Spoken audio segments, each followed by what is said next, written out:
Halo teman-teman, pada kali ini kita akan mempelajari suatu hal yang berkaitan dengan sampah, yaitu sampah anorganik.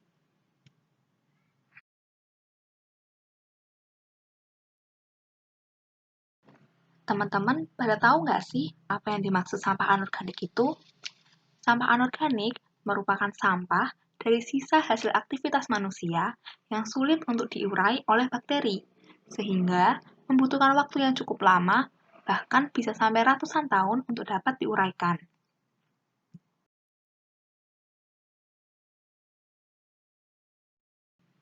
Jadi, ketika teman-teman melihat sampah yang sulit atau tidak bisa membusuk dan membutuhkan waktu yang lama untuk terurai dengan sendirinya, maka itu adalah sampah anorganik.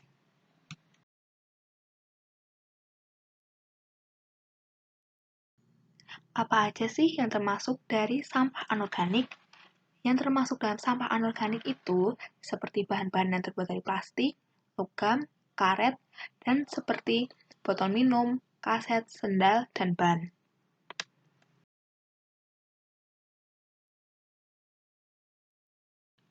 Namun, sampah anorganik itu tidak hanya terbatas pada barang-barang yang telah disebutkan di sebelumnya, tetapi masih ada banyak sekali barang lainnya yang dapat termasuk dalam sampah anorganik.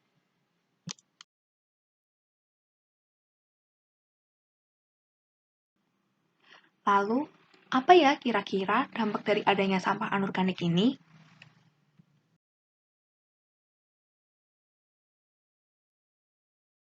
Yang pertama, sampah anorganik memiliki dampak secara langsung terhadap lingkungan sekitar.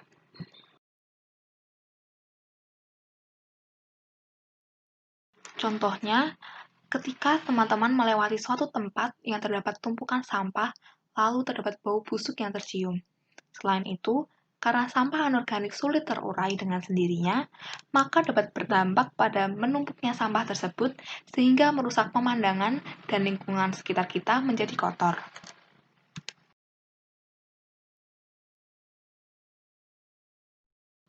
Yang kedua adalah sampah anorganik dapat berdampak pada kesehatan, karena timbunan sampah dapat menjadi tempat bagi penyakit.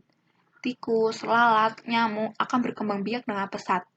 Selain itu, ruang yang ada di celah-celah sampah seperti ban, kaleng bekas, dan lain-lain merupakan hunian yang ideal bagi tikus dan suasana yang lembab serta hangat sangat cocok untuk habitat nyamuk.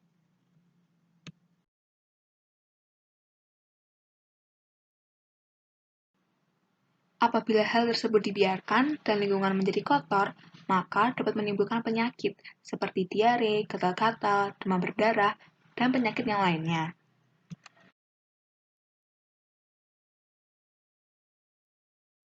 Tetapi teman-teman tenang aja, jangan sedih atau takut ya, karena kita semua bisa melakukan sesuatu untuk mencegah atau mengatasi hal tersebut.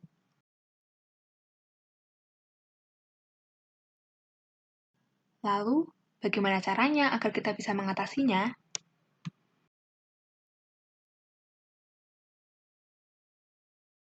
Hal pertama yang dapat kita lakukan adalah memilah sampah yang ada dengan bijak.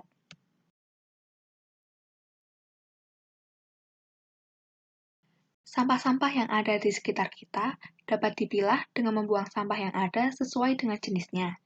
Nah, sampah-sampah tersebut dapat dikelompokkan menjadi sampah anorganik yang berwarna kuning, B3 yang berwarna merah, sampah organik yang berwarna hijau, dan sampah kertas yang berwarna biru.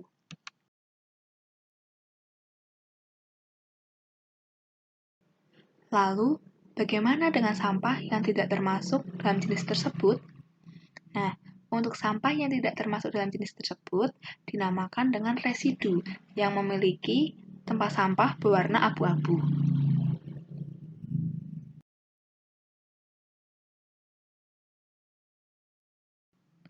Contoh sampah yang dapat termasuk anorganik adalah botol, kantong plastik, dan lain-lain.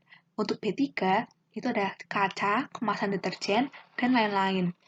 Contoh sampah organik yaitu daun, sayuran, buah, dan lain-lain. Untuk yang termasuk kertas, itu ada kardus, karton, dan kertas lainnya. Lalu, Yang terakhir, yaitu residu, dapat diisi dengan sampah selain jenis di atas.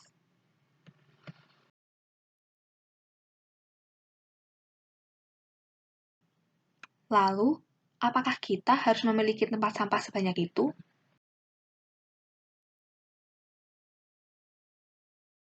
Nah, ternyata teman-teman tidak harus menyediakan tempat sampah sebanyak itu kok. Namun, minimal kita harus menyediakan dua jenis tempat sampah, yaitu untuk sampah organik dan sampah anorganik.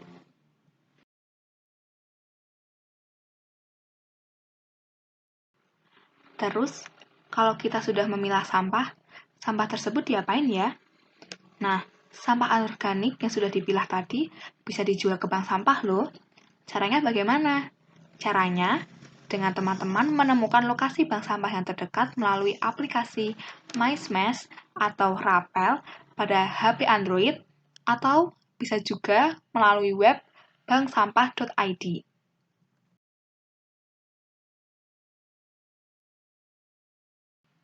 Cara kedua untuk mengatasi dampak dari sampah adalah dengan biasakan melakukan 4R.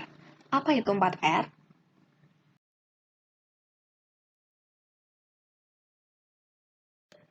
R yang pertama yaitu reduce, atau yang artinya mengurangi. Contohnya adalah dengan mengurangi penggunaan kantong plastik dengan membawa tas sendiri ketika kita sedang berbelanja.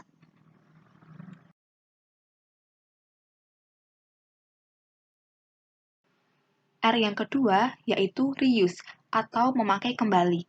Seperti apabila teman-teman memiliki wadah yang terbuat dari kaca atau logam yang lainnya yang sudah tidak dipakai lagi.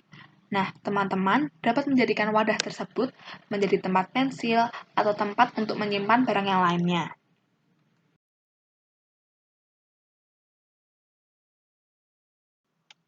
R yang ketiga yaitu recycle, yang artinya mendaur ulang. Contohnya adalah ketika ada botol plastik yang sudah tidak dipakai, lalu kita daur ulang menjadi pot atau tempat tanaman, atau dapat dikreasikan menjadi hasil prakarya yang lainnya.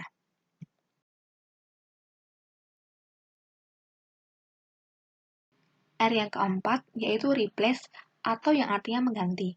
Contohnya, yang awalnya kita suka membeli air mineral dengan botol yang sekali pakai, kemudian kita menggantinya dengan membawa air mineral sendiri dari rumah dengan memakai botol minum yang dapat dipakai berkali-kali. Atau, ketika kita membeli makanan di dekat rumah, kita membawa wadah sendiri dari rumah agar dapat mengurangi penggunaan plastik dan atau kertas.